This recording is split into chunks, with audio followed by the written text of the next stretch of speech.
ধরছো ছলা কলা, কিছু বললেই ধরছো চেপে সব জনগণের গলা।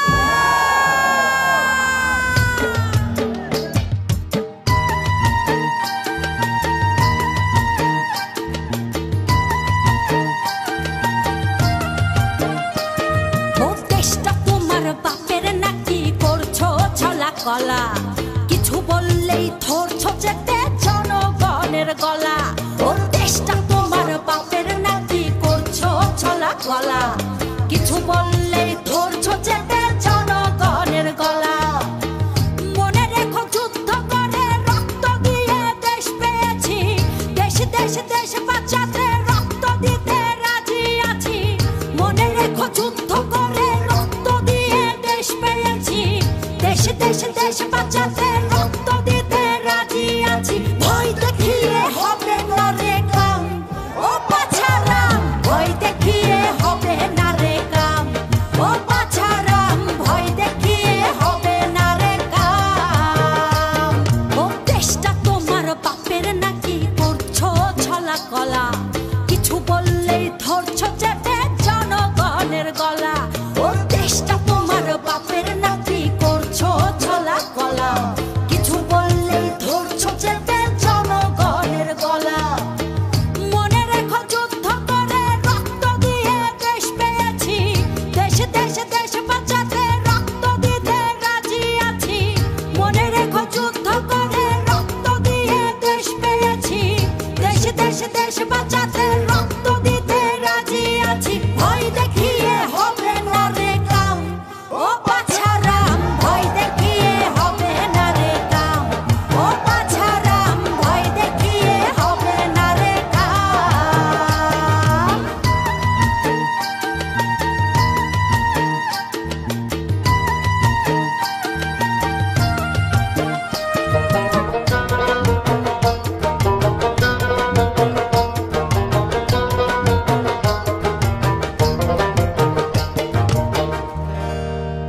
ওরে লুট করে চুরি করে পালাবে কোথায়, দাঁড়িয়ে আছে জনগণ। এই শিল্পী ও সংস্কৃতি কর্মী সমাবেশে আমন্ত্রণ জানাচ্ছি। আমাদের প্রেস ব্রিফিংয়ের শুরুতেই আমি আমন্ত্রণ জানাচ্ছি আমাদের আলোকচিত্রী এবং সংগঠক আমিরুল রাজীবকে এই অনুষ্ঠান সঞ্চালনা করার জন্য। আপনাদের সবাইকে এই ছাত্র জনতার অভ্যুত্থানের মধ্য দিয়ে যে নববিজয় সূচিত হয়েছে তার জন্য বিশেষ ধন্যবাদ জানাই। আমাদের গণমাধ্যমের বন্ধুরা এসেছেন, আমরা জানি আপনাদের জন্য এটা খুবই এক নতুন শিক্ষণীয় এবং চ্যালেঞ্জিং সময় ছিল। আমরা এই ব্যানারে সৃষ্টির স্বাধীনতায় সাহসী বাংলাদেশ, আমরা সৃষ্টিশীল সৃজনশীল মানুষদের একটা সমাবেশ এই ছাত্র জনতা আন্দোলনের শুরু হতেই একসাথে আমরা কাজ করে চলেছি। আমাদের সাথে নিয়মিত ছাত্রদের এই কর্মকাণ্ডে সংযুক্তি ছিল, তার ধারাবাহিকতায় আমরা বেশ কিছু সংগঠন মিলে নানান সমাবেশ এবং বিবৃতি প্রচারণা এবং সংগঠিত হয়েছি। তার মধ্যে দৃশ্য মাধ্যম শিল্পী সমাজ, বিক্ষুব্ধ থিয়েটার কর্মীগণ, আলোকচিত্রী সমাজ এবং get up stand up Bangladesh সঙ্গীত শিল্পী সমাজ এবং বিক্ষুব্ধ থিয়েটার কর্মীগণ। তো আমি আপনাদেরকে আজকে আসলে তো এইভাবে করে কথা বলার অভ্যাস নাই, তো পেছন থেকে হচ্ছে সবসময় কথা বলি। তো আজকে একটা বিশেষ দিন, আমরা আমাদের আজকের এই কর্মসূচি আমাদের বাংলাদেশের জীবনের সবচেয়ে গুরুত্বপূর্ণ যে কয়েকজন শিল্পী আমরা জানি, তার মধ্যে এস এম সুলতান অন্যতম। আজ তার জন্মশতবার্ষিকী। আমরা আমাদের এই পুরো অনুষ্ঠানটি শিল্পী এস এম সুলতানের স্মৃতির উদ্দেশ্যে এবং তার যে বাংলাদেশের কৃষি জিজ্ঞাসা এবং বাংলাদেশের শ্রমজীবী কৃষক মানুষ নিয়ে, কৃষি সমাজ নিয়ে তার যে গভীর অভিনিবেশ, আমি মনে করি আজকে আমাদের এই ছাত্র জনতার অভ্যুত্থান পুরো বাংলাদেশের সাধারণ মানুষ, প্রান্তিক মানুষদের জন্য, এবং সেটা আমরা এস.এম. সুলতানের নামে উৎসর্গ করছি। এই বিশেষ সময়ে আমরা স্মরণ করতে চাই, প্রথমেই আমরা আমাদের এই ছাত্র জনতা অভ্যুত্থানে যারা শহীদ হয়েছেন এবং যারা আহত হয়েছেন, যারা পিতামাতা হারিয়েছেন, যারা সন্তান হারিয়েছেন, বন্ধু হারিয়েছেন, সেই শহীদদের উদ্দেশ্যে আমরা 1 মিনিট নীরবতা পালন করব। সবাইকে ধন্যবাদ। এইখানে আছেন থিয়েটার কর্মীরা, থিয়েটারের কলাকুশলীরা, এখানে আছেন চলচ্চিত্র নির্মাতা, চলচ্চিত্র অভিনেতা, অভিনেত্রী, কলাকুশলীবৃন্দ এবং শব্দের লোক, শব্দগ্রাহক, সম্পাদনা যারা করেন তারা রয়েছেন, এবং যারা চলচ্চিত্র এবং টিভিতে সঙ্গীত করেন তারা, টিভি নাটকের লোকজন আছেন, এখানে বিজ্ঞাপন নির্মাতারা আছেন, এইখানে সঙ্গীত আমাদের সঙ্গীত জগতের ব্যান্ড সঙ্গীতের লোকজন আছেন, এইখানে নিয়মিত অন্যান্য মাধ্যমের সঙ্গীত শিল্পীরা আছেন, আলোকচিত্রীরা রয়েছেন, তো এইখানে এবং স্ক্রিপ্ট রাইটাররা আছেন যারা লিখেন, কবি আছেন, এখানে চিত্রশিল্পীরা আছেন আমাদের সাথে। এবং আমরা মোটামুটি এই পরিস্থিতিটাতে আমরা অংশগ্রহণ করেছি। আমরা কিন্তু দুঃশাসনের বিরুদ্ধে দাঁড়িয়েছিলাম, আমরা কিন্তু এই দুঃশাসন মুছে দিতে চেয়েছি, ইতিহাস নয়। আজকে বর্তমান এই পরিস্থিতিতে আমরা আসলে দেখতে পাচ্ছি যে বাংলাদেশের এখনো কিছু মানুষ পৃথিবীর ইতিহাসে ঘটে যাওয়া এই রকম নৃশংস জঘন্যতম হত্যাকাণ্ড ঘটে যাওয়ার পরও তাদের অবস্থান পরিবর্তন করেননি। আমরা এখানে যারা দাঁড়িয়েছি আমরা শিল্পী, আমরা দল মতের নির্বিশেষে আমরা এখানে কোনো ভেদাভেদ করিনি। আমরা ছাত্র জনতা এক হয়ে এই আন্দোলনে বারবার সংহতি জানিয়েছি এবং আমরা প্রতিবাদ জানিয়েছি। আমরা মানুষ হতে চেয়েছি, আমরা মানুষের সাথে সমব্যথী হতে চেয়েছি, আমরা মানুষের ব্যথার অংশীদার হতে চেয়েছি। আমরা মনে করি যে বাংলাদেশের সকল যে সংস্কারের আলাপ উঠেছে সেইখানে আমরা এই শিল্প মাধ্যমে আমাদের যে অবস্থান, আমাদের সাথে যে যা ঘটে চলেছে তারও আমরা অবসান চাই। আমরা এই গণমাধ্যম থেকে আদর্শিক জায়গা অবস্থান দেখতে পাইনি।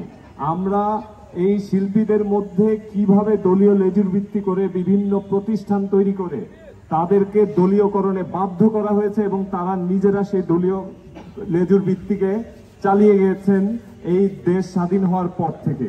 আমরা কোনোভাবেই চাইব না এই লেজুর ভিত্তি যাতে আবার ফিরে আসে। এই আন্দোলন কোনো নির্দিষ্ট জাতি গোষ্ঠী ধর্মগোষ্ঠীর লোকের নয়। আমরা ধর্ম বর্ণ গোত্র নির্বিশেষে একসাথে দাঁড়িয়েছি, একসাথে মরেছি, একসাথে রক্ত ঝরেছে। এই খুন হত্যা, এই সন্ত্রাসের যে রাজনীতি বাংলাদেশে ঐতিহ্য হয়ে রয়ে গেছে, এই ঐতিহ্য, এই নোংরামি, এই নৃশংসতার থেকে আমরা মুক্তি চাই। আমাদের ভিতরে যে এই যে হিংসার বীজ পুঁতে দেওয়া হয়েছে, আমরা এর থেকে মুক্তি চাই। জাতীয় ইতিহাসের যে দলীয়করণ হয়েছে তা ছাত্র জনতার কাছেই ফিরিয়ে দিতে হবে। 32 নম্বরের যে স্মৃতি বিজড়িত মুক্তিযুদ্ধের স্মৃতি বিজড়িত জাদুঘর, সেটা ধ্বংস করে আসলে কি প্রমাণ হলো? ইতিহাস নিরপেক্ষ, ইতিহাস বহুজনের কথাই বলবে। আজ আমরা দেখেছি শিশু একাডেমিতে আক্রমণ হয়েছে, সাঁওতাল বিদ্রোহের বীর সিধু কানুর ভাস্কর্য ভাঙা হয়েছে।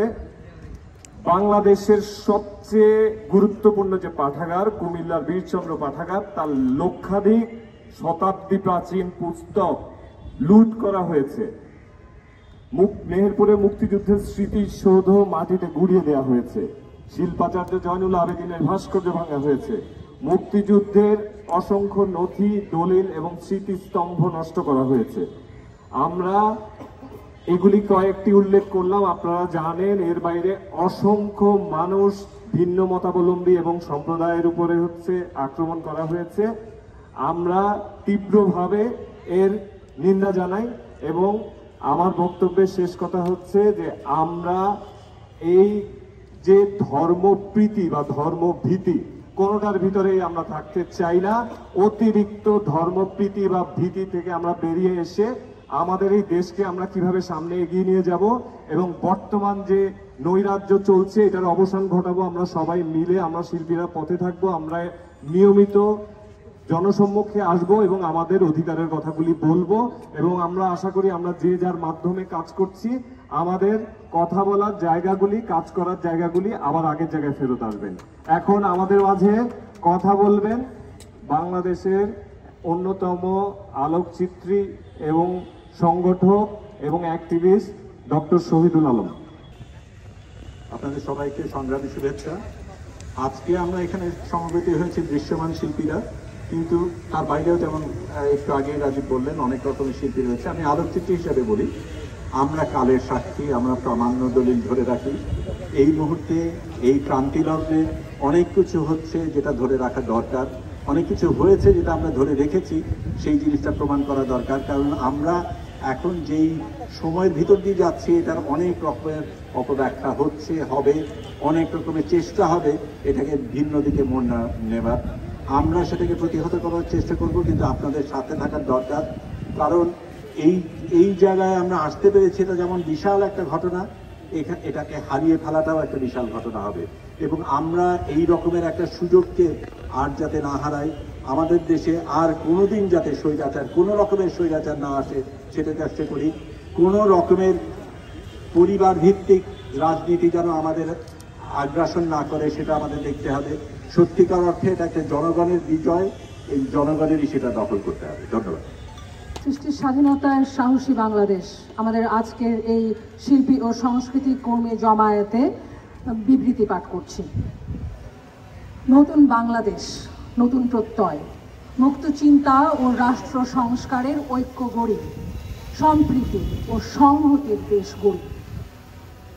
আজ 10 আগস্ট 2024।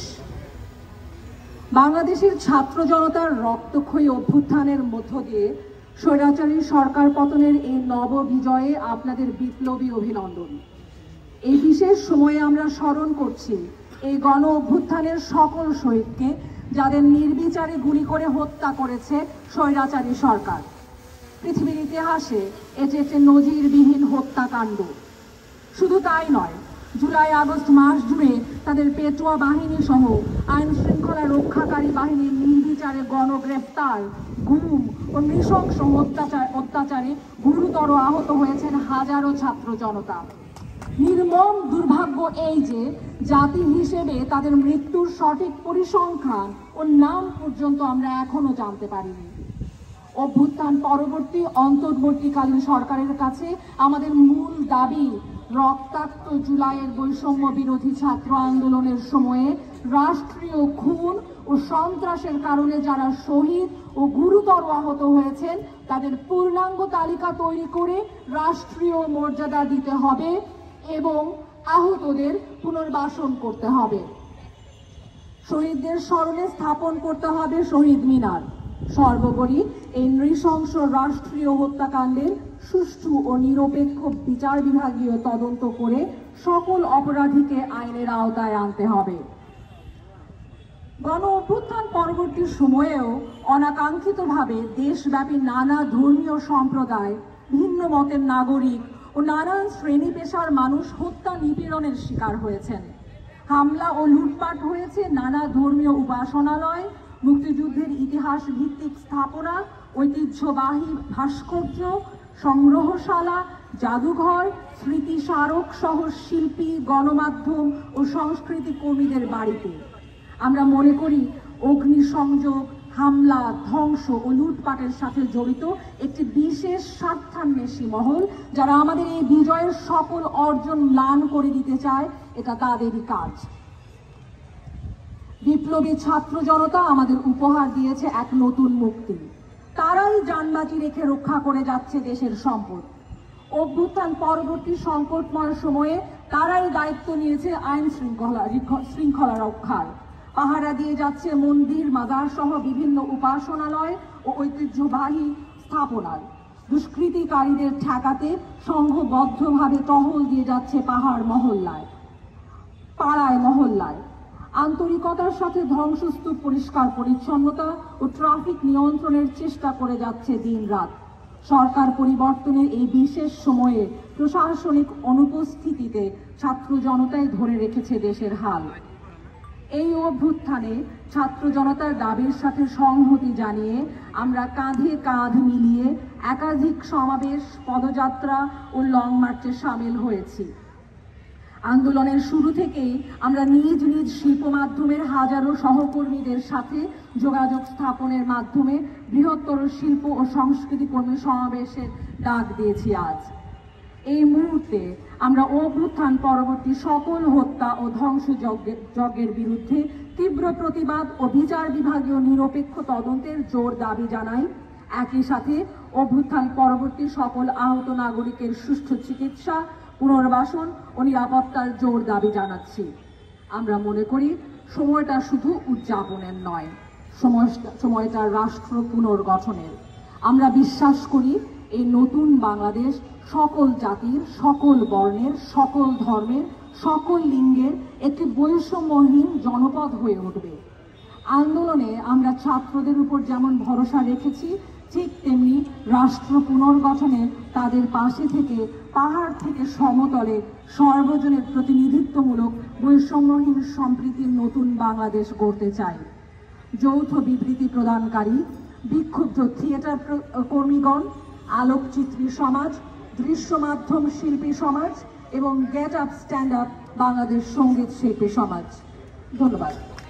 যতগুলো শিল্প মাধ্যম আছে তার মধ্যে বোধহয় সবচেয়ে একটা দাবি যেটা আপনারা সবাই স্বীকার করেন এবং বলেন, ঘরের খেয়ে বনের মোষ তাড়ানো। এবার আমরা এই জায়গা থেকে বের হতে চাই। একদম ঘরের খেয়ে বনের মোষ তাড়াতে চাই না, আমরা ক্লান্ত। আমরা পেশাদারি থিয়েটারটা করতে চাই। 5 নম্বর হচ্ছে নাটকের জন্য একটি রেপার্টরি টিম গঠন করতে হবে, যেখানে চুক্তিভিত্তিক শিল্পীরা কাজ করবে এবং এটা হতে হবে অবশ্যই শিল্পকলা একাডেমির তত্ত্বাবধানে। 6 নম্বর হচ্ছে হল বরাদ্দের সিস্টেমে পরিবর্তন আনতে হবে। 3 মাস কিংবা 6 মাস আগেও কোনো সংগঠন হল বরাদ্দ চাইতে পারে এবং তারা 10 বা 15 দিন টানা তাদের ভালো ভালো নাটকগুলো বা দর্শক সমাদৃত নাটকের প্রদর্শনী করতে পারে, সেই ব্যবস্থা করতে হবে। সেভাবেই হলগুলো বরাদ্দ দিতে হবে। এখন যেভাবে হল বরাদ্দ দেওয়া হতো, নানা রকমের গুঞ্জন আছে, স্বজনপ্রীতি, এগুলো আমরা চাই না। 7 নম্বর হচ্ছে নাটকের দলগুলোর রিহার্সাল রুম সংকট কাটাতে সন্ধ্যার পরে স্কুল কলেজের রুম বরাদ্দ দেওয়ার প্রক্রিয়া চালু করতে হবে এবং বিভিন্ন জায়গায় শিল্পকলা একাডেমিগুলোতেও রিহার্সাল রুমের ব্যবস্থা করতে হবে। আর ঢাকা শিল্পকলা একাডেমিতে একটি বহুতল কমপ্লেক্স নির্মাণ করতে হবে, যেখানে রিহার্সাল রুম, বিভিন্ন থিয়েটার দলের সেট বক্স এগুলো রাখা যেন যায় এবং একটা ডরমেটরির ব্যবস্থা করতে হবে, যেখানে নানা রকমের কালচারাল এক্সচেঞ্জের জন্য যখন অন্য জায়গা থেকে লোকজন আসবে তারাও যেন থাকতে পারে, ওয়ার্কশপের যারা পার্টিসিপেন্ট তারা যেন পারে। সবশেষে মত প্রকাশের স্বাধীনতার জন্য সাইবার সিকিউরিটি অ্যাক্ট বাতিল করতে হবে। সবাইকে অনেক ধন্যবাদ। এই বাংলাদেশে অদ্ভুত এক শূন্য অবস্থা তৈরি হয়েছে। আমরা না চাইতে কিছু একটা পেয়ে গেছি অজস্র মানুষের রক্তের বিনিময়ে। এই না চেতে যেটা পেয়ে গেছি এগুলো নষ্ট হওয়ার সম্ভাবনা থাকে অনেক বেশি। আমাদের এখন থেকে সাবধান থাকতে হবে যেন এই জিনিসটা নষ্ট না হয়। আমরা গত 15-16 বছর আমরা মেটাফরিক ভাষায় চলে যেতে যেতে যেতে যেতে যেতে এত জায়গায় চলে গেছি, নিজেই যেন নিজের গান বুঝি না, নিজেই যেন নিজের কবিতা বুঝি না। কারণ আমি ভাবছি মুখোশ ঠিক মতো পড়ানো আছে তো, যাতে আমাকে ধরে না নিয়ে যায় বা আমাকে কনসার্টে আক্রমণ না করে। আমাদের এখন সময় এসেছে যে আমাদের যা বলার তাই বলার। এখন থেকে যারা ক্ষমতাশীল তাদেরও সমালোচনা করে, যেটা বস্তুনিষ্ঠ সমালোচনা যেন আমরা আমাদের গানে করতে পারি, যেন হান্নানের মতো কেউ গানের জন্য সরকার বিরোধী বা একটি ফ্যাসিজম বিরোধী বা একটি অন্যায় বিরোধী সংঘের বিরুদ্ধে গান গাওয়ার জন্য যেন তাকে গ্রেপ্তার করা না হয়। আমাদের মিউজিশিয়ানদের চাওয়া খুব বেশি না। আমাদের মিউজিশিয়ানের চাওয়া ভারতীয় যে বলিউড এবং আরও বড় করে আমেরিকান যে হলিউড, এইসব আগ্রাসন থেকে এই জায়গাটাকে বাঁচানো, বাংলা গানকে। আমরা এই আন্দোলনে যারা সঙ্গীত শিল্পী ছিলাম, আমরা বহুদিন ধরেই, আমাদের সিনিয়র যারা আছে বহুদিন ধরেই সবাই কথা না বলতে বলতে ভুলে গেছে আসলে কি কথা বলতে হয়। র্যাপাররা দেখিয়ে দিয়েছে যে কিভাবে মানুষের পাশে সময় মতো দাঁড়াতে হয়। আমরা ওইভাবে দাঁড়াতে পারিনি সঙ্গীত শিল্পীরা, আমরা আমাদের মতো পার্সোনালভাবে ফেসবুকে বা যেভাবে হোক আমরা পাশে ছিলাম। কিন্তু আমাদের এটাই আনন্দ যে রাস্তাঘাটে যখন বের হয়েছি তখন আমাদের অনেক গানের কথা অনেক যুবকেরা বলেছে, যুবকদের এই গান শুনে তারা এসেছে। তো শিল্পীর কাজ আসলে শুধু আন্দোলনের সময় জনতার পাশে দাঁড়ানো না, ছাত্রদের পাশে দাঁড়ানো না, সারা বছর তাকে কোনটা অন্যায়, কোনটা ন্যায়, কোনটা কি বলতে হবে, কোনটা বলতে হবে না, এই জিনিসগুলো জানিয়ে দেওয়া সবসময়। সেটা কিছু চাই না, আমরা শুধু স্বাধীনতা চাই। শুধু স্বাধীনতা হলে আমাদের সমস্ত অর্জন হয়ে যাবে। আমরা যে গান গাইতে চাই, আমরা যে লেখা লিখতে চাই, যে সিনেমা বানাতে চাই, যা করতে চাই, কোনো বাধা দিবে না। আর যদি বাধা দেন, এই শহীদগুলো কিন্তু আবার তাদের কবর থেকে